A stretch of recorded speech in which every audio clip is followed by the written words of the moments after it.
어느 기독교 신문에 가정의 달 무슨 설교하세요? 라는 제목의 기사가 난 적이 있습니다. 여러분은 여러분이 다니는 교회에서 가정의 달에 무슨 설교가 전해졌으면 좋겠습니까? 이 기사에 보면은 이런 말이 있습니다. 목회자들이 가장 선호하는 가정의 달 설교는 어떤 내용일까? 하이 패밀리는 최근 중견교회 50교회를 선택해서 지난 3년간의 가정의 달 설교 주제를 분석했다. 500여 편을 분석한 결과 가정과 관련된 설교는 36.6%에 불과한 것으로 나타났다. 구체적으로는 일반적인 가정 이야기가 12.2%, 자녀 이야기가 8.2%, 부부 이야기가 4.9%를 차지했다. 부부를 주제로 한 설교가 가장 적은 것에 대해 전문가들은 목회자들이 어버이나 어린이에 비해 부부를 주제로 설교하는 것에 부담을 느낀다고 평가했다. 하이패밀리 측은 이혼율이 높고 싱글맘이나 조부모 양육에 대한 부담이 늘면서 이런 가족관계에 대한 설교가 정신적으로 부담으로 작용했다고 보인다라고 밝혔다. 송기론 목사는 이런 통계 수치는 여전히 목회자들이 가정에 대한 생각이 짧거나 교회 내에 불편을 없애기 위해 가치 중립적인 주제를 선택한 결과 가정을 가르칠 기회를 놓친 것으로 보인다며 사회 생태계 파괴가 일어나는 심각한 현실 속에서 교회의 사명을 다시 한번 재고해야 한다라고 언급했다. 자, 5월은 가정의 달이고 오늘은 어버이 주일입니다만 그럼에도 불구하고 가정에 대한 설교를 하지 않는 교회들이 훨씬 더 많다라는 기사입니다. 가정의 달을 맞으면 여러분 신문 보셨습니까? 세상 언론도 가정에 대한 기사들, 다양한 기사들, 특집 기사들 다루고 있는데 교회에서 언급하지 않는 이유는 요즘은 부부 관계와 또 부모 자녀 간의 관계에 금이 가 있는 가정들이 그만큼 많이 있기 때문이라는 겁니다. 그렇지만 사실은 이럴 때일수록 교회마다 가정에 대한 설교를 더 많이 해야 합니다. 왜냐하면 내 가정에서 왜 그런 일들이 일어나고 있는지 또 어떻게 하면 내 가정이 치유되고 회복되고 될 수 있는지 성경 많이 가르쳐주고 있기 때문입니다. 오늘 본문에 나오듯이 가정을 만드시고 결혼 제도를 만드신 분은 하나님이십니다. 가정을 만드신 분이 하나님이기 때문에 가정에서 일어나고 있는 모든 문제에 대한 해답은 하나님께 다 있다는 겁니다. 가정의 문제를 가정을 만드신 하나님이 아니라 다른 방법으로 자꾸 해결하려고 하니까 갈수록 더 많은 부작용들이 생기고 있다라는 겁니다. 하나님이 최초의 가정을 만드신 뒤에 살게 하신 곳 에덴 동산, 에덴은 기쁨이라는 뜻입니다. 자, 이 말은 하나님이 가정을 만드신 이유는요, 그 가정에 하나님 안에 있는 기쁨을 주시기 위해서라는 겁니다. 하나님으로부터 오는 부부 간의 기쁨이 있고요, 부모 자녀 간의 기쁨이 있습니다. 가정의 달을 맞아서 무엇보다도 여러분 가정 안에 하나님으로부터 오는 그런 기쁨들이 회복될 수 있기를 축복합니다. 어느 신문사에서 작년 5월에 우리나라 기혼 남녀들을 대상으로 설문조사를 해본 결과 35%의 아내들이 같이 살수록 남편이 싫어진다라는 말을 했습니다. 저희 집하고 정반대입니다. 분명히 서로 좋아서 결혼했는데 평생 행복하게 살자고 결혼했는데 여러분 왜 같이 살수록 더 싫어지는가 이 말입니다. 한국성과학연구소에서 우리나라 부부들을 대상으로 조사해 보니까요, 우리나라 부부 중에 28%는 부부 관계 없이 살고 있다 그럽니다. 일본 가족계획협회의 발표에 의하면 일본에는 이런 부부가 41%나 됩니다.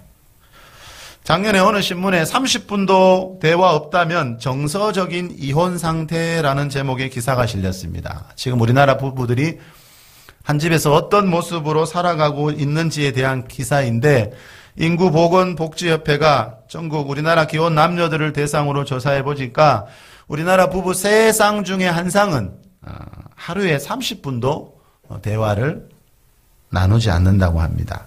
자, 여러분, 자, 부부 간에 대화가 없는 가정에서 일어나는 일 중에는 어떤 것들이 있는지 아십니까? 자, 이 기사에서 가르쳐 주고 있습니다. 부부 간의 대화 부족으로 생기는 갈등 중에 하나가 바로 성 트러블이다. 부부 사이의 대화가 줄어들면 부부 간의 성생활도 점차 줄어들고 결국에는 성생활이 없는 부부가 될 확률이 높기 때문이다. 우리나라 부부 4쌍 중에 한 쌍은 성생활을 하지 않는 부부라는 보고도 있으며 연령대가 높아지면서 정상적인 부부 생활을 하는 부부는 10쌍 중에 한 쌍밖에 되지 않는다는 견해도 있다. 자, 여기에 정상적인 부부 생활이라는 말이 나왔습니다만, 자, 성경에서 말하는 정상적인 부부 생활이 있습니다. 자, 부부마다 살아가는 모습들이 참 다양합니다만, 자, 중요한 것은 하나님이 보실 때, 자, 가정을 만드시고 부부 관계를 만드신 하나님이 보실 때 정상적인 부부 생활이 있다라는 겁니다. 자, 오늘 설교 제목이 가정을 만드시는 하나님입니다. 자, 만드신 하나님이 아니고 만드시는 현재형을 사용했습니다. 자, 왜냐하면 하나님은 오늘 본문에 나오는 이 인류 최초의 가정만 만드신 것이 아니라 지금도 계속해서 새로운 가정들을 만들고 계시기 때문입니다. 여러분의 가정을 만드신 분도 하나님이라는 것을 꼭 기억할 수 있기를 바랍니다. 자, 가정을 만드신 분이 하나님이시기 때문에 내 가정 안에서 일어나는 모든 문제에 대한 해답은 분명히 하나님 안에 있다라는 겁니다. 자, 하나님이 만드신 내 가정 안에 여러 가지 문제가 있는 이유는요, 내가 성경에서 말하는 가정의 원리, 부부의 원리를 따라서 살지 않았기 때문이다라는 겁니다. 자, 분명히 내 가정을 만드신 하나님 안에 내 가정의 모든 문제에 대한 해답이 다 있다는 것을 여러분 우리가 믿고 이 가정의 달 5월에 다시 한번 우리 가정을 돌아보고 우리 가정을 일으키고 회복시킬 수 있는 그런 역사가 일어나길 바랍니다. 자, 오늘 본문 23절, 우리 24절 한 번 더 읽습니다. 아담이 이르되, 시작. 아담이 이르되 이는 내 뼈 중에 뼈요 살 중에 살이라. 이것을 남자에게서 취하였은즉 여자라 부르리라 하니라. 이러므로 남자가 부모를 떠나 그의 아내와 합하여 둘이 한 몸을 이룰지로다. 자, 24절에 남자라는 말이 나오고 아내라는 말이 나왔습니다. 그죠? 자, 남자가 부모를 떠나 그랬습니다. 자, 남자가 부모를 떠나면 뭐가 됩니까? 남편이 됩니다. 자, 여자가 부모를 떠나면 뭐가 됩니까? 예, 아내가 됩니다.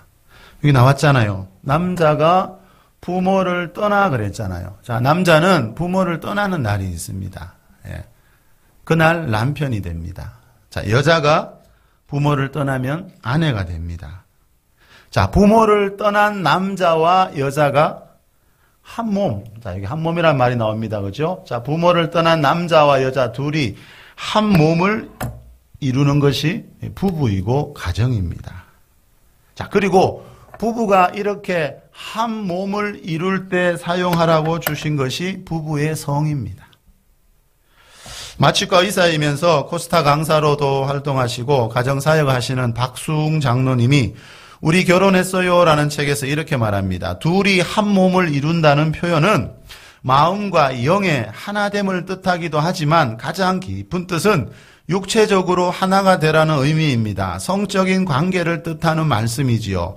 그렇게 몸과 몸이 가장 밀착된 상태에서 서로가 하나됨을 느끼며 당신과 나는 하나다라고 고백할 때 크리스천 부부의 성관계는 육적인 결합의 의미만이 아니라 영과 혼이 결합하는 의미까지도 지닌다고 말할 수 있습니다. 데살로니가전서 5장 23절에 나오듯이 사람은 영과 혼과 몸으로 되어 있습니다. 이 장로님 말처럼 하나님이 부부에게 성을 주신 것은 단순히 육체적인 연합만이 아니라 영혼까지 하나 되게 하기 위해서라는 겁니다. 돈을 주고 성을 매매하는 것이나 음란물을 통해서 성을 즐기는 것은요, 하나님이 주신 성을 모독하는 행위입니다. 왜냐하면 성매매나 음란물 속에는 육체적인 관계만 있지 영혼과 영혼에 만나는 인격적인 결합이 없기 때문입니다. 자, 우리 신명기 22장으로 가보겠습니다. 20절에서 24절 말씀 시작. 그 일이 참되어 그 처녀에게 처녀의 표적이 없거든 그 처녀를 그의 아버지 집 문에서 끌어내고 그 성읍 사람들이 그를 돌로 쳐 죽일지니 이는 그가 그의 아버지 집에서 창기의 행동을 하여 이스라엘 중에서 악을 행하였음이라. 너는 이와 같이 하여 너희 가운데에서 악을 제할지니라.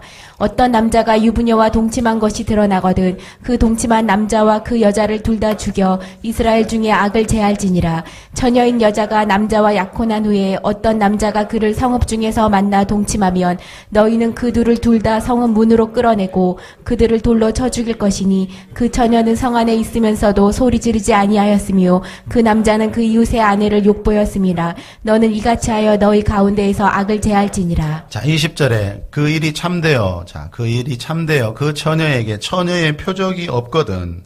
자, 이 말씀 앞에 보면은요, 어떤 남자가 그 처녀와, 여기서 말하는 이 처녀와 결혼했는데, 첫날 밤을 지낸 뒤에 자기 아내가 처녀라는 표시가 없자 그 성의 장로들에게 가서, 지도자들에게 가서, 이 처녀를 고발합니다. 자, 그런 일이 있을 때 만약 그 처녀에게 처녀라는 표시가 없으면, 자, 21절 중간에 보십시오. 결혼 전에 이 여자는 창기의 행동을 한 적이 있기 때문에, 자, 이스라엘 중에 악을 행했기 때문에, 다시 말하면 성적인 죄를 지었기 때문에 어떻게 하라는 겁니까? 돌로 쳐서 죽여야 한다라는 겁니다. 자, 22절에 보면은 남편이 있는 유부녀가, 어떤 남자가 유부녀와 동침한 것이 드러나거든. 자, 이 말은 어떤 유부녀가, 남편이 있는 유부녀가 다른 남자와 동침하면 역시 둘 다 죽이라는 겁니다. 자, 23절에 어떤 처자가 남자와 약혼한 뒤에 다른 남자와 동침을 해도 이때도 둘 다 사형시키라는 것이 이 구약시대 당시의 이스라엘의 법이었습니다. 다시 말하면 구약시대는 부부관계 이외의 성적인 죄는 무조건 사형이었습니다. 자, 이 말은 성적인 죄는 하나님이 보실 때 그만큼 무서운 죄라는 겁니다. 물론 우리는 대부분 그렇게 생각하지 않지만 말입니다. 자, 이게 구약시대 법이긴 합니다만 신약시대에 와서는 예수님에 의해서 바뀌었습니다만, 자, 이 성적인 죄는요, 돌에 맞아, 한때는 돌에 맞아 사형을 당해야 하는 무서운 죄인데 지금은 하나님을 믿는 사람들조차 예사로 이런 죄를 짓고 있는 시대가 되어버렸습니다. 자, 데살로니가 전서 4장으로 갑니다. 3절에서 7절 말씀. 시작. 하나님의 뜻은 이것이니 너희의 거룩함이라. 곧 음란을 버리고 각각 거룩함과 존귀함으로 자기의 아내 대할 줄을 알고 하나님을 모르는 이방인과 같이 세욕을 따르지 말고 이 일에 분수를 넘어서 형제를 해하지 말라. 이는 우리가 너희에게 미리 말하고 증언한 것과 같이 이 모든 일에 주께서 신원하여 주심이라. 하나님이 우리를 부르심은 부정하게 하심이 아니요 거룩하게 하심이니. 거룩. 자, 거룩이라는 단어가 3번 나왔습니다. 자, 1절에 한번 보실래요? 1절에 3절입니까? 3절에 보니까 하나님의 뜻은 이것이니 너희의 거룩함이라. 곧 음란을 버리고, 5절에는 하나님을 모르는 이방인과 같이 세욕을 따르지 말고 세욕을 버리고. 자, 바울이 지금 무슨 이야기를 하는 것 같습니까? 자, 거룩과 음란에 대해서 말하고 있습니다. 거룩과 성의 어떤 관계가 있는가? 자, 거룩과 성의 관계에 대해서 말씀하고 있습니다. 하나님의 뜻은 3절에 이것이니, 쉽지요 여러분? 뭡니까? 너희의 거룩함이라. 믿기만 하는 게 아니라는 겁니다. 하나님은 주여 주여 하면서 우리가 믿기만 하는 것을 바라는 게 아닙니다, 여러분. 하나님은 우리가 거룩하게 사는 것을 원하십니다. 그런데 거룩이 뭡니까? 곧 음란을 버리고. 자, 이 말은 거룩과 성은 밀접한 관계가 있다는 겁니다. 자, 성에 대해서 바르게 알지 못하면 그 사람은 아무리 오래 예수님 믿어도 거룩한 사람은 될 수 없다라는 겁니다. 자, 한국교회는 오직 믿음에 대한 오해가 너무 깊어가지고요, 하나님의 뜻을 오직 믿음이라고 이해하는 사람들이 너무 많습니다. 그러나 하나님의 뜻은 너희의 거룩함, 이거는 행실, 행함에 대한 문제입니다. 그렇죠? 야고보서 2장에 야고보 사도가 말하는 행함의 문제입니다.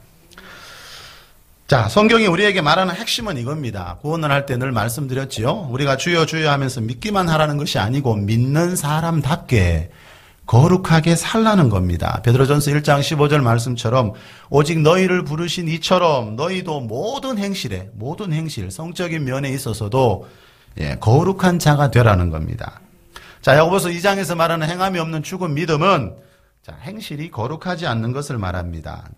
자, 그러면 하나님이 원하시는 거룩한 삶을 살기 위해 중요한 게 뭐라는 겁니까? 곧 음란을 버리는 겁니다. 거룩과 성은 밀접한 관련이 있습니다. 곧 음란을 버리고 4절에 시작. 각각 거룩함과 존귀함으로 자기 아내 대할 줄을 알고. 거룩함과 존귀함으로 자기 아내를 대하라는 말은 자기 아내만을 성적인 대상으로 여기라는 겁니다. 자기 여자가 아니고 자기 아내입니다, 여러분. 아내. 성적인 대상은 여자가 아니라 아내입니다. 대학교 가서 자기 여자가 생겨도 자기 아내가 될 때까지 기다려야 합니다.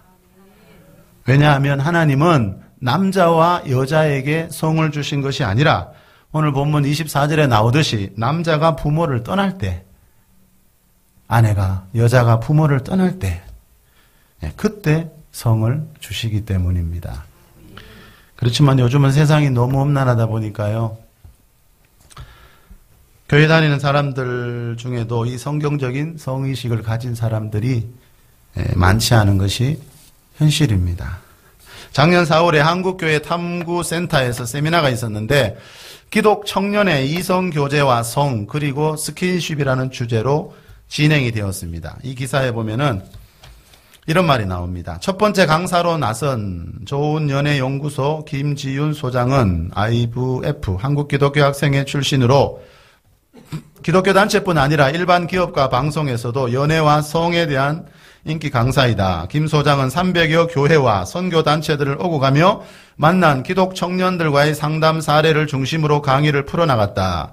김 소장은 잠옷 충격적인 사례들을 잇따라 들려주며 청중들의 이목을 집중시켰다. 선망하는 교회 전도사와 교제하며 잠자리까지 가졌지만 결국 헤어져서 심한 죄책감에 시달리는 여성.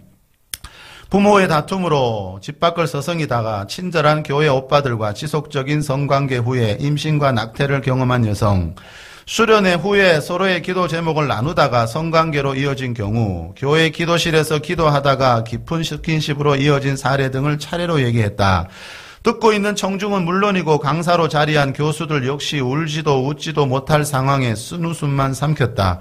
김 소장은 위와 같은 사례가 단편적이고 특별한 사연이 아닌 중첩된 사건이라고 말했다. 자, 이런 사례가 중첩된 사건이라는 말은요, 이런 일들이 요즘 교회 안에서 너무나 많이 반복해서 일어나고 있다라는 뜻입니다. 자, 이날 이 몇 분의 강사들의 발표가 있고 난 뒤에 그 자리에 참석했던 그 기독 청년들이 질문을 했는데요. 이 기독 청년 자매들이 가장 궁금해한 질문은 결혼 전에 성관계는 정말 안 되는가 하는 것이었습니다.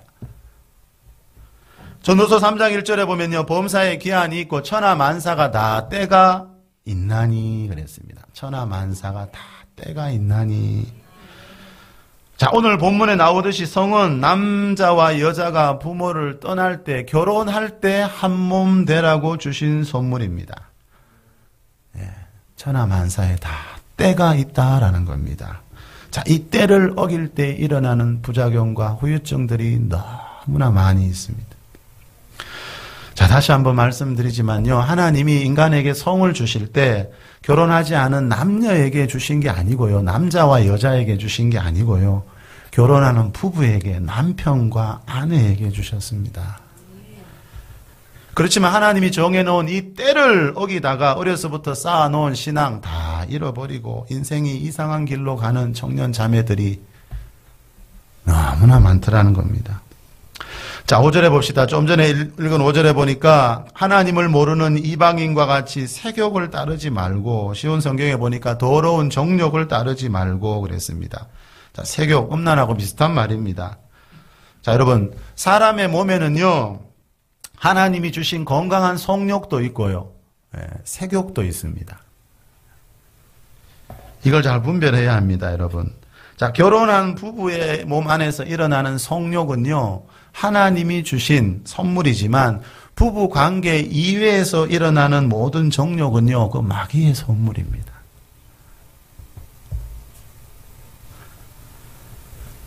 마태복음 4장에 보면 마귀는 시험하는 자라고 나오지요. 자, 마귀가 요즘 보니까 성도들을 시험할 때 가장 많이 사용하는 도구 중에 하나가 성입니다. 세상이 그만큼 지금 엄난해져 있거든요. 작년에 국민일보와 서두에 말씀드린 그 하이패밀리라는 가정사역단체가 함께 크리스천 기혼 남녀들을 대상으로 설문조사를 한 적이 있습니다. 배우자 이외에 다른 이성으로부터 성적인 유혹을 받아본 적이 있느냐라고 물어보니까 교회 다니는 사람들 59%가 있다라고 대답했고, 외도를 한 적이 있느냐라고 대답한 그리스도인도 28.8%나 되었습니다. 52.6%의 성도들이 부부간의 성생활이 중요하다고 대답했고 38%는 매우 중요하다고 말했습니다. 자, 중요하게 생각하는 이유를 물어보니까 1위로 나온 대답이 부부간의 친밀감을 강화하기 위해서라고 했고, 2위는 하나님이 주신 선물이니까, 3위는 부부된 도리니까 라고 대답했습니다. 그렇지만 배우자와의 성생활에 만족하지 않는 부부가 70.6%나 되었습니다. 그래서 그런지 배우자 이외의 여성으로부터 성적 매력을 느낀 적이 있느냐는 질문에 61.7%가 있다라고 대답했습니다. 자, 이 경계에서 보듯이 요즘은 교회에 다니기는 해도 하나님 말씀대로 거룩하게 살기가 참 어려운 시대가 되어버렸습니다. 세상이 너무 엄난하다 보니까 거기에 물드는 경향이 너무 많다는 겁니다. 그리스도인들조차. 그렇지만 여러분 꼭 기억해야 하는 것은요, 이럴 때일수록요, 하나님은 성경적인 가치관을 가진 한 사람, 그 한 사람을 찾고 있다는 것을, 그 한 교회를 찾고 있다는 것을 잊지 말아야 합니다. 신문에 이런 기사가 난 적이 있습니다. 한 오피스텔에서 고소득 전문직을 가진 사회 지도층 인사들을 대거 회원으로 두고 성매매를 해온 업주 등 341명이 경찰에 촉발됐다. 사회 지도층 성매매 남성 중에는 법조인과 의사, 교수 등이 100여 명이나 포함되어 있는 것으로 드러났다. 법조인, 의사, 교수들은 대한민국 최고의 학력을 가진 사회 지도층 인사들입니다. 그리고 거의 대부분 집에 다 아내가 있는 사람들입니다. 그런데 왜 성매매 하다가 붙잡히는지 아세요? 몸 안에서 일어나고 있는 그 세욕, 그 음란을 이길 수가 없기 때문입니다. 자, 이 기사를 보면 알 수 있지요. 베드로가 왜 이방인들은, 하나님 모르는 이방인들은 세욕을 따라 살고 있다고 하는지 우리 주위를 봐도 금방 알 수가 있습니다. 자, 우리 로마서 6장으로 한번 가봅시다. 6절에서 7절 시작. 우리가 알거니와 우리의 옛사람이 예수와 함께 십자가에 못 박힌 것은 죄의 몸이 죽어 다시는 우리가 죄에게 종노릇하지 아니하려 함이니 이는 죽은 자가 죄에서 벗어나 의롭다 하심을 얻었음이니라. 자, 6절에 죄의 몸이라는 말이 나옵니다. 그죠? 자, 집에 아내가 있는 사람들이 성매매를 하는 이유는요, 이 죄의 몸 때문입니다. 이 죄의 몸이란 죄를 이길 수 없는, 죄를 지을 수밖에 없는, 죄에게 종노릇할 수밖에 없는 사람의 몸을 말합니다. 자, 최초의 사람인 아담과 하와가 죄를 지은 이후에 아담과 하와의 후손으로 태어나는 모든 사람들은요, 죄를 지으려고 하는 죄성을 가지고 태어나는데 이것을 원죄라고 하고, 이 원죄를 가지고 태어나는 몸을 죄의 몸이다 그럽니다. 죄에게 종노릇하는 몸이라는 겁니다. 자, 학력이 아무리 높아도요, 재력이 아무리 많아도요, 죄의 몸으로 살아가는 사람들이 있다라는 겁니다. 아이들은 누구나 이 죄의 몸 가지고 태어납니다. 그래서 아이들에게 죄 짓는 법은 가르쳐주지 않아도 때가 되면 다 스스로 온갖 죄를 다 짓게 되는 겁니다. 자, 우리가 예수님을 믿어야 하는 이유는요, 이 원죄에서, 이 죄의 몸에서 벗어나기 위해서입니다. 예수님은 우리를 죄에서 구원하기 위해서 오신, 죄의 종으로 살아가고 있는 우리를 구원하셔서 그 자유함을, 하나님 나라의 자유함을 누리면서 살게 하기 위해 오신 하나님의 아들입니다. 자, 죄에서 구원받기 이전의 사람은요, 아무리 많이 배워도요, 사회 지도층 인사가 되어도요. 자, 결정적인 순간에는 죄에게 종노릇 할 수밖에 없는 죄의 몸에 불과하다는 겁니다. 자, 이 중요한 건 이 죄의 몸을 가지고 살다 보면요. 내가 가장 행복하게 해 주어야 할 배우자에게 언젠가는 가장 큰 고통을 안겨주는 날이 온다라는 겁니다. 그래서 사람에게 우리 인생의 가장 중요한 거는 이 죄의 문제를 해결하는 겁니다. 자, 우리 7절 한 번만 더 읽어볼까요? 시작. 이는 죽은 자가 죄에서 벗어나 의롭다 하심을 얻었음이라. 자, 죄의 몸을 가지고 태어났지만 죄에서 벗어나 의롭다 하심을 얻은 자가 있습니다.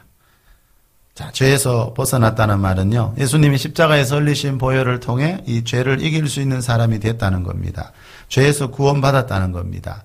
이 사람 안에 있는 죄의 문제는 학력이나 재력 이런 걸로 해결할 수 없습니다, 여러분. 왜냐하면 죄는 영적인 문제이기 때문입니다. 자, 죄에서 벗어나, 다시 말하면 죄를 이기면서 살기 위해서는요, 예수님이 십자가에서 흘리신 그 보혈이 나를 위한 것이라는 것을 믿어야 하고요. 내 죄의 몸, 내 옛사람, 예수님과 함께 십자가에 못 박아야 합니다. 자, 이때 무슨 일이 일어납니까? 내 안에 죄를 이길 수 있는 영적인 능력이 내 안에서 생기게 됩니다. 자, 이번엔 로마서 8장으로 갑니다. 12절, 13절 시작. 그러므로 형제들아 우리가 빚진 자로 돼 육신에게 져서 육신대로 살 것이 아니니라. 너희가 육신대로 살면 반드시 죽을 것이로되 영으로서 몸의 행실을 죽이면 살리니.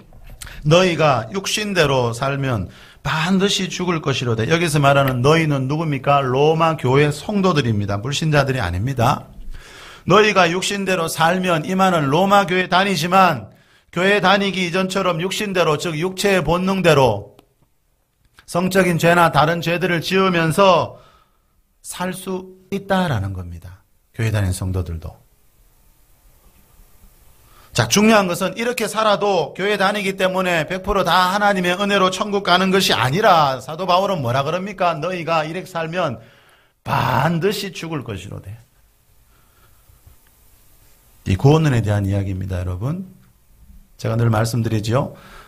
예수님 믿는 이유는 구원받기 위해서이고, 성경은 구원에 대한 이야기입니다. 구원이란 글자가 안 나와도 많은 부분 다 구원에 대한 이야기입니다.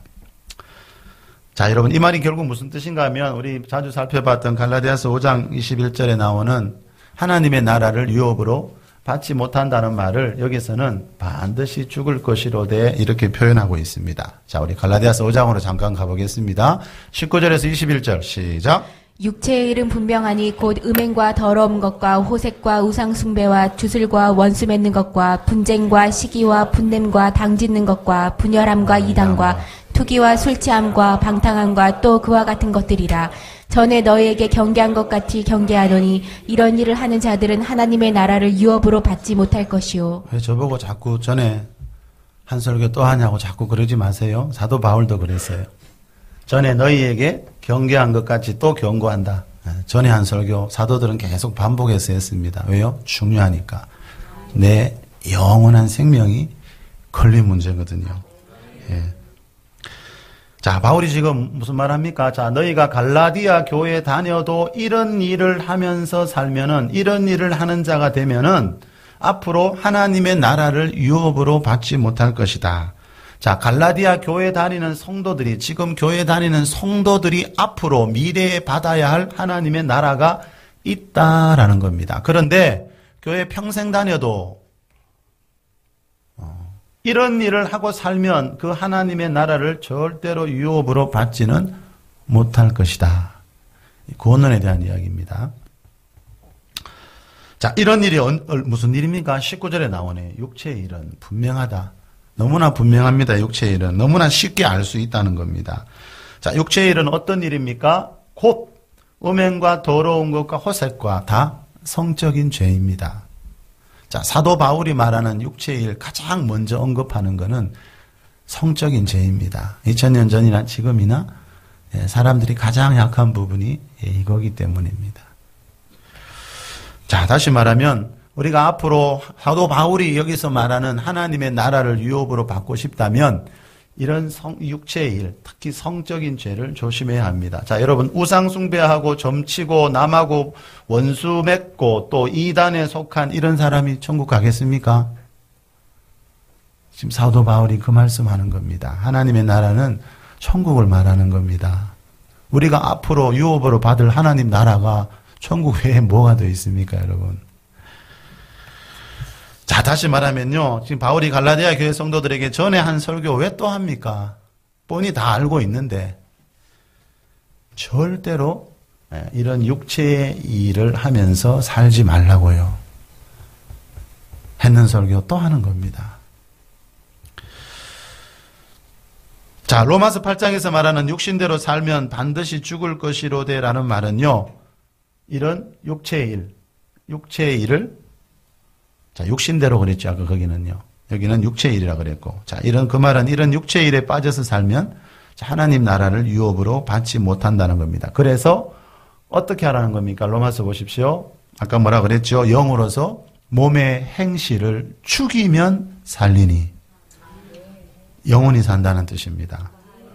자, 신앙생활이 뭡니까? 거듭난 영으로서 내 몸에서 일어나는 행실, 육체의 소욕들, 정욕들을 죽이면서 절제하면서 사는 게 그게 신앙생활입니다. 천국은 누가 가는 나라입니까? 이 땅에서 몸의 행실을 죽이면서 살았던 사람들이 가는 나라이지 내가 집 사고 돈 사고 장로고 목사라고 세상에 나가서 이런 육체의 일을 하면서 살아도 다 천국 간다라는 것은 그 사람들이 만든 교리이지 진리는 아니라는 겁니다. 교리와 진리의 차이를 꼭 분별하시길 바랍니다. 자, 몸의 행실. 자, 이 말은 몸의 행실을 죽이라는 말은 지금 사도 바울이 로마교회 성도들을 보고 영으로서 몸의 행실을 죽이면 이 말은 죽이면서 살라는 거지요. 자, 몸의 행실은 우리 몸에 있는 육체의 정욕, 소욕, 육체의 일들 말하는데 다시 말하면 예수님 믿어도 우리 안에는요. 이런 죄성들이 육체의 본능을 따라가고 싶은 죄성들이 그대로 육체에 남아있다는 겁니다. 그렇지만 예수님 믿으면 뭐가 달라집니까? 그 이전처럼 그것에 끌려가는 삶이 아니라 영으로서 내 몸의 행실을 죽일 수 있다는 겁니다. 다시 말하면 영으로서 이 말은 내 거듭난 영 안에 내 몸의 행실을 죽일 수 있는 어떤 능력이 들어와 있다라는 겁니다. 보혈의 능력, 말씀과 성령의 능력 말입니다. 자, 우리가 말씀과 성령으로 충만해지면 더 이상 죄에게 종노릇하지 않고 이전과는 다르게 육체의 정욕을 이기면서 살 수 있다라는 겁니다. 그래서 바울이 오직 성령으로 충만함을 받으라 그러는 겁니다. 교회 다녔다고 다 되는 게 아니고요, 여러분. 예수님 믿는다고 다 된 게 아닙니다. 절대로 그런 건 없습니다. 시작입니다. 신앙 고백은 시작입니다. 그때부터 뭐 합니까? 바울이 에베소 교회 성도들 보고 뭐라 그랬습니까? 오직 성령으로 충만함을 받으라 그랬습니다. 감리교 목사인 이준구 목사님이 기쁨을 주는 성, 고통을 주는 성이라는 책에서 이런 말을 합니다. 우리 주변은 음란물로 가득합니다. 어디서나 음란한 사진들과 영상들을 만날 수 있습니다. 컴퓨터만 켜면 어디서든지 볼 수 있고 원하면 집으로 배달도 됩니다. 저는 이제 분명히 교회가 성에 대해 이야기할 때가 되었다고 확신합니다. 지금도 사실은 너무 늦었지요. 교회는 성에 대해 성서적인 기준과 원칙을 바르게 알려주어야 합니다. 제가 지금 이걸 하고 있습니다. 여러분께. 작년에도 했고요. 자, 이 책이 제목이 뭐라고요? 기쁨을 주는 성, 고통을 주는 성. 자, 이 책 제목에서 알 수 있듯이요. 성은요, 우리에게 기쁨이 될 수도 있고 고통이 될 수도 있습니다. 그래서 이 목사님이 이걸 마지막에서 말하듯이 그리스도인이라면 누구나 성에 대한 성경적인 기준과 원칙을 바르게 알고 있어야 그 성을 기쁨으로 누리면서 살 수 있다라는 겁니다. 자, 성의 문제는요, 이 사도 바울의 말씀처럼 우리가 하나님 나라에 들어가느냐 못 가느냐를 결정짓는 중요한 문제인데 안타깝게도 이렇게 생각하는 그리스도인들이 별로 없습니다. 왜요? 왜냐하면요, 한국교회는 예수님 믿는다고 고백하기만 하면 그 사람은 하나님이 창세전에 택하신 사람이기 때문에 무슨 죄를 지으면서 살아도 다 천국에 간다라는 구원파적인 그런 이상한 구원론이 퍼져 있기 때문에. 근데 좀 전에 보셨죠? 사도들은 절대로 그렇게 가르치지 않았습니다. 갈라디아 교회 다니고 있지만 여러분들이 이렇게 살면 하나님 나라에 들어가지 못합니다. 이렇게 가르쳤습니다. 앞서 말씀드린 가정사역 하시는 박수웅 장로님이 어느 교회에 가서 부부 세미나를 인도했습니다. 이분은 부부의 성에 대한 말씀을 아주 많이 하시는 분입니다. 자, 그날도 부부의 성에 대한 강의를 다 마쳤을 때 갑자기 그 40대 부부 한 쌍이 성도들이 많이 있는 자리에서 엉엉 소리를 내면서 울더랍니다. 자, 이유를 물어보니까 이 부부는 10년 전인 30대 중반부터 남은 인생을 하나님께 드리자고 하면서 한 가지 부부가 합의를 했다 그럽니다. 자, 이 책에 보면 이렇게 말합니다. 이제 그 더러운 짓은 그만두고 거룩하게 삽시다. 부부 사이의 아름다운 성관계를 더러운 짓이라고 생각했던 이 부부는 그 후에 10년 동안 한 번도 잠자리를 해본 적이 없었다고 합니다. 이번 세미나에 참석하고 나서야 비로소 자신들의 선택이 얼마나 무지몽매했던가를 깨달았습니다. 이처럼 성을 죄악시하는 사람들이 아직도 많다는 사실은 더 이상 놀랄 일이 아닙니다. 이런 부류의 사람들은 거룩에 대한 오해, 성에 대한 무지 때문에 부부 사이에 허락하신 하나님의 놀라운 축복을 놓친 채 살아가고 있습니다. 여러분, 부부간의 성관계는 더러운 짓이 아닙니다. 왜냐하면 하나님은 우리에게 더러운 것을 주시지 않기 때문입니다. 부부의 성은 아름답고 거룩한 겁니다. 하나님으로부터 오는 모든 것은 다 아름답고 거룩한 겁니다. 마귀가 더럽히고 있을 뿐입니다. 자, 많은 사람들이 이 하나님이 주신 부부의 성을요, 더럽게 여기는 이유는 성에 대해서 배울 때 성을 주신 하나님에게서 성경에서 배우지 않고 다른 곳에서 배웠기 때문입니다. 이 장로님이 이 책에서 이런 말도 하고 있습니다. 우리 중에는 극단적인 폐쇄주의에 흐르지 않았을 뿐 성에 대해 진실하게 열려있는 사람이 극히 드뭅니다. 성을 자꾸만 음성화시키려 합니다. 교회 안에서 성에 대한 이야기를 개방적으로 하다 보면 저질이다, 이상한 사람이다라는 시선으로 쳐다봅니다. 음담패설이 아닌 마땅히 다룰 수 있는 주제의 이야기를 건전하게 나누고 있는 현장에서도 이상한 시선을 피할 수 없습니다. 저를 이상하게 보지 마세요, 여러분. 저는 지금 성경을 말씀하고 있는 거예요.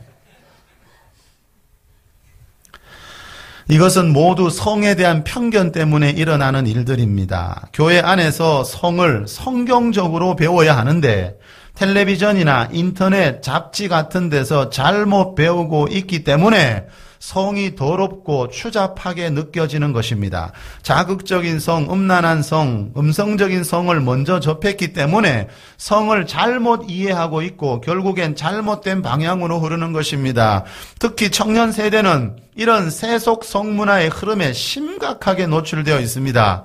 그들은 성을 죄악시하는 구세대의 풍토를 밟아가면서도 다른 한편으로는 성을 무분별하게 즐기고 사용하는 세속의 흐름을 쫓아갑니다. 양극단을 오가며 성문화를 접한 청년들은 심한 죄책감에 교회를 떠나버리거나 사랑이라는 이름으로 무분별하게 성관계를 가짐으로써 심각한 후유증에 시달리고 있습니다.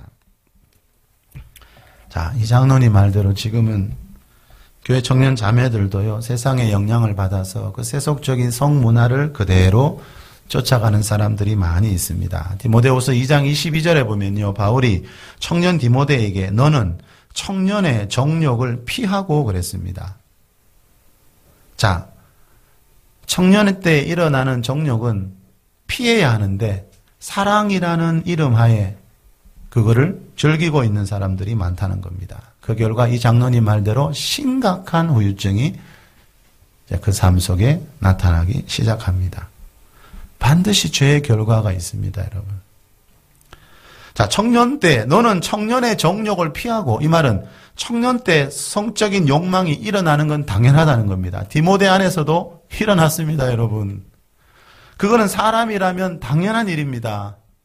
그러나 중요한 것은 청년 때 일어나는 정욕은 사랑이라는 미명하에 즐겨야 되는 게 아니고요. 피해야 합니다. 요셉이 그 자리를 피했듯이. 왜냐하면 아직 하나님의 때가 아니기 때문입니다. 아직 부모를 떠나지 않았기 때문입니다. 자, 바울이 청년의 정욕을 피하라고 말하는 이유는 노력하면 피할 수 있기 때문입니다. 여러분 꼭 기억해야 합니다. 하나님이 피하라고 하는 것을 피하지 않고 즐기고 있으면 반드시 그 대가를 치르는 날이 옵니다. 다윗처럼. 다윗이 성적인 죄를 지었을 때 얼마나 그 가정, 가문 안에 큰 대가를 치루었는지 우리 그동안 많이 살펴봤지요. 다시 말하면요, 우리가 하나님 말씀에 순종하며 살 때 일어나는 일이 있고요, 불순종하며 살 때 일어나는 일이 있습니다. 미국 타임지에서 미국에서 가장 성적인 만족도가 높은 부부 집단을 조사한 적이 있었는데요. 그때 1위를 차지한 사람들은 연예인 부부도 아니고 재벌 부부도 아니고 복음주의적인 교회에 다니고 있는 성도들, 그리스도인 부부였습니다. 그때 많은 사람들이 그 결과가 너무 의외라고 생각했지만 그것은 당연한 일입니다. 왜냐하면 하나님으로부터 오는 축복 중에는요, 성적인 축복도 있기 때문입니다.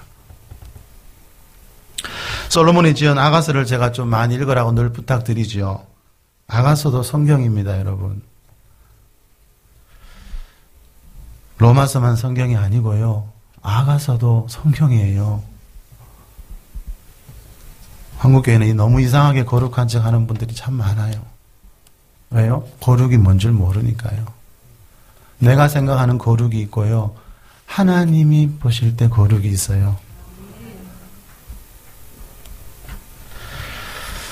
자, 아가서는 무슨 책이라 그랬죠? 하나님이 오늘 본문에서, 오늘 창세기 본문에서 다 말씀하지 못한 부부가 한 몸 될 때 이야기를 창세기에서 다 말해 놓는 게 아니지요. 자, 이 부부가 한 몸 될 때 이야기, 창세기에서 말하지 못한 것을 가장 자세하게 설명해 놓은 책이 아가서입니다. 하나님은 인간에게 성이 얼마나 중요한 문제인지 알고 계세요. 그래서 아가서 전체가 부부간의 사랑, 성에 대한 책입니다. 1차적인 의미는. 아가서 외에도 성경 곳곳에 보면요, 부부간의 성에 대한 말씀이 많이 나옵니다. 부부의 성은 하나님이 만드셨기 때문에 하나님의 방법대로 사용해야 그것이 이 책 제목처럼 고통이 아니라 기쁨이 될 수 있습니다. 지금 한국교회 보십시오, 여러분. 영적으로 아주 어려운 때지요. 온갖 문제들이 다 일어나는데 그 중에서도 성도들만이 아니라 목회자들 속에서도 성적인 문제들이 끊임없이 일어나고 있습니다. 성적인 죄가 들어오면요, 자, 내 가정 가운데, 내 교회 가운데 성적인 죄가 들어오면 하나님의 은혜가 다 메말라지게 되고요, 다윗의 가정 가문처럼 이상한 일들이 일어나게 됩니다. 행여나 만약 그동안 성적인 죄를 내 삶 가운데 지었다면요, 다윗처럼 철저하게 회개하는 시간을 반드시 가져야 합니다. 우리는 대충 넘어가고 싶지만 아니요, 구약시대에는 돌에 맞아 죽어야 할 만큼 무서운 죄였습니다. 자, 그것이 죄라는 것을 알고 내가 진심으로 회개하다 보면요, 자, 하나님의 용서와 긍휼이 느껴질 때가 있습니다. 자, 하나님이 내 죄를 용서하셨다는 확신이 올 때까지, 내 안에서 죄책감이 사라지고 자유가 올 때까지 여러분 진심으로 기도해야 합니다. 그것이 내 인생의 후유증을 줄이고 남기지 않을 수 있는 방법입니다. 자, 내가 진심으로 회개했다면, 하나님이 그 죄에 대한 자유함을 주셨다면, 이제 그때부터는 그 죄를 기억하지 않아도 됩니다. 요한복음 1장 9절에 보면 만일 우리가 우리 죄를 자백하면, 이 말은 우리 그리스도인들도 누구나 죄를 지을 수 있다는 겁니다. 자, 우리가 죄에서 벗어나 의롭다함을 받았다고 해서 평생 죄를 안 짓는다는 말은 아닙니다. 우리도 넘어질 수 있고 다윗처럼 죄 지을 수 있습니다. 그때 어떻게 해야 됩니까? 만일 우리가 우리 죄를 자백하면 우리 죄를 사하시며 우리를 모든 불의에서 깨끗하게 하실 것이요. 자, 우리가 진심으로 자백한 죄는, 자, 모든 불의에서 그랬죠. 이 말은 모든 죄에서, 성적인 죄도 우리가 자백하면 모든 불의에서 우리를 다시 깨끗하게, 거룩하게 해주신다는 약속의 말씀입니다. 자, 그렇지만 가장 좋은 거는요, 이 시간 이후에 다시는 절대로 과거와 같은 그런 성적인 죄를 짓지 않겠다고 결심하는 겁니다. 그리고 히브리서 저자의 말대로 피 흘리기까지 싸우는 겁니다. 자, 여러분 중에 아직 결혼하지 않은 분들은요, 꼭 기억하십시오. 여러분 몸에서 청년의 정욕이 일어날 때, 자, 결혼할 때까지 그 청년의 정욕을 피할 수 있는 힘을 달라고 하나님께 기도해야 합니다. 청년의 정욕을 피하면서 살았던 자들에게, 다시 말하면 하나님 말씀에 순종하면서 살았던 자들에게 하나님이 주시는 은혜와 축복이 있습니다. 그리고 결혼하신 분들은요, 그리스도인들 중에 외도 경험이 있는 사람이 28.8%고 배우자 이외의 이성으로부터 성적인 매력을 느끼면서 사는 사람이 61.7%라는 말씀을 드렸습니다만, 이렇게 믿어서는 그 가정이 하나님의 복을 받을 수도 없고요. 이런 신앙들은 언젠가는 무너지게 됩니다. 자, 결혼하신 분들은요, 무슨 기도를 해야 됩니까? 내 배우자 이외에 그 누구를 향해서도 성적인 매력을 느끼지 않도록, 느껴지지 않도록 하나님께 도와달라고 기도해야 합니다. 예수님의 마가복음 11장 24절에서 무엇이든지 기도하고 구하는 것은 받은 줄로 믿으라. 그리하면 그대로 되리라. 무엇이든지, 이 말은 성적인 문제도 포함되는 겁니다. 자, 결혼한 사람이든지 결혼하지 않은 사람이든지 성적인 문제가 생길 때 제일 먼저 해야 할 것은 무엇이든지, 자, 제일 먼저 하나님께 기도해야 합니다. 야고보서 4장 2절에 보면요, 너희가 얻지 못함은 구하지 아니하기 때문이요. 자, 무엇이든지 하나님 구하라고 했잖아요. 성에 대한 문제가 인간에게 얼마나 중요한 문제입니까?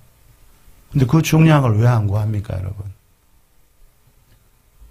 우리가 무엇이든지 하나님께 구할 때 하나님이 지혜와 그 문제에 대한 답을 주실 줄 믿습니다.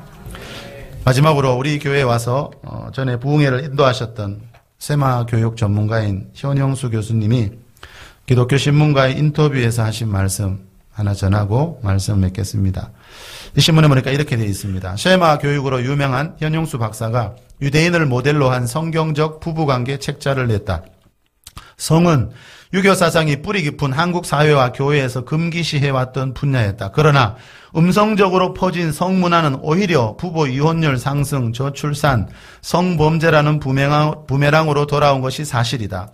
세마교육 13번째 시리즈로 선보인 성경이 말하는 남과 여, 한 몸의 비밀이라는 책은 성경에 근거한 성신학과 바람직한 부부관계에 대한 원리를 밝혀주고 있다.